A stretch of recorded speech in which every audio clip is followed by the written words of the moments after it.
Good morning, it's James. It is so good to see you today. Thank you for your time. Thank you for your energy. I'm deeply grateful to have the honor and the blessing of laying eyes on you, and I do hope and pray that this message finds you and all the people that you love peaceful, thriving, and very, very well.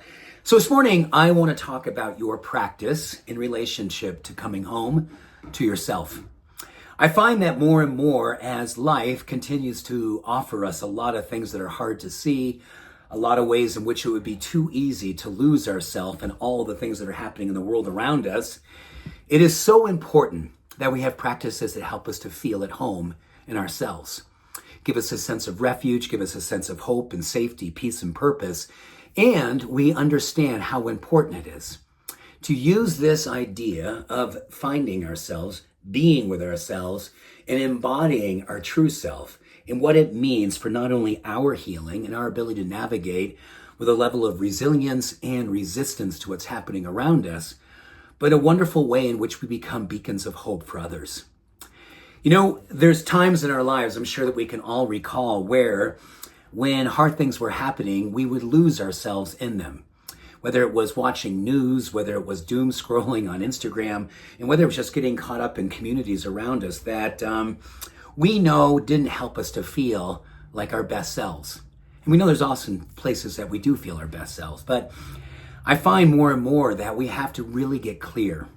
We have to get heroically discerning about the places that we know we become most alive. We become that part of ourself that we see, this is me at my best. This is me feeling at home in my heart.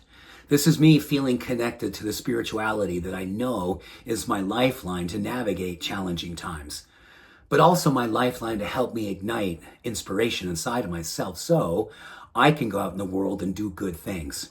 I can hold myself accountable to being the way in which I love to show up in this world. I think for all of us in days like this time that we're living in, it's heroic to remind ourselves what makes us come home. What gives us a chance to come back to ourself? The self that we most love, the self that we most admire, the self that we feel this is the version of myself that is truly living up with a level of integrity and character and embodiment of the things I really believe in, and I'm getting a chance to reside in that place inside of me. For me, it's places like taking like a walk twice a day with my wife. For me, it's making sure when I put food in my body, I can absolutely know it's going to deliver on the promise of giving me energy, giving me resilience, giving me strength, giving me power, giving me clarity. And I choose foods based on that purpose and that desired outcome. For me, it also means that I'm going to move my body every day. I'm going to break a sweat. I use breaking a sweat as a form of prayer. And when I sweat, it knows that I'm working hard enough to build myself to have resilience and resistance to mediocrity and getting caught up in dialogues that do not serve my highest good and my highest purpose. And most of all, it's me having a connection with God, a connection with the universe, doing the inner work, making sure I'm a channel, making sure I'm connected, making sure I have got my small self out of the way so my bigger self can step in and be who I know I need to be in times like these, which is at home with who I desire most to be. A person who embodies peace, a person who embodies courage, compassion, a purposeful person who has activism in mind and in heart. And I don't give myself away to lesser things. I give myself away to only what brings me up to what is possible for me to be a potential waiting to be released into the world. We all get a chance to be potential, being waiting to be released in the world.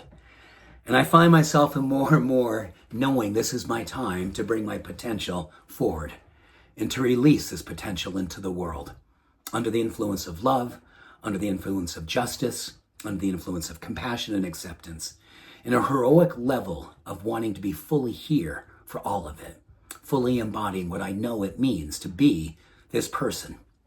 What do you need to do today to come home to yourself?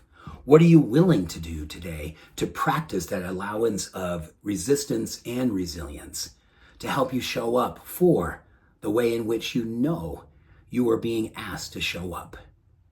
This is not a time to dim your light to make the world more comfortable. This is a time to absolutely turn up the octave, the brilliance, the beauty, the power of who you are. So you can be the demonstration. So you can be the manifestation of what your heart is asking for right now. All of us are being called. Will we? Do we believe in that we have the worthiness and then the willingness to answer this call? I hold in my heart that you do. I hold in my heart that we all do, because we've got good work to do. Let's rise and shine. Much love. Every blessing. Bye for now.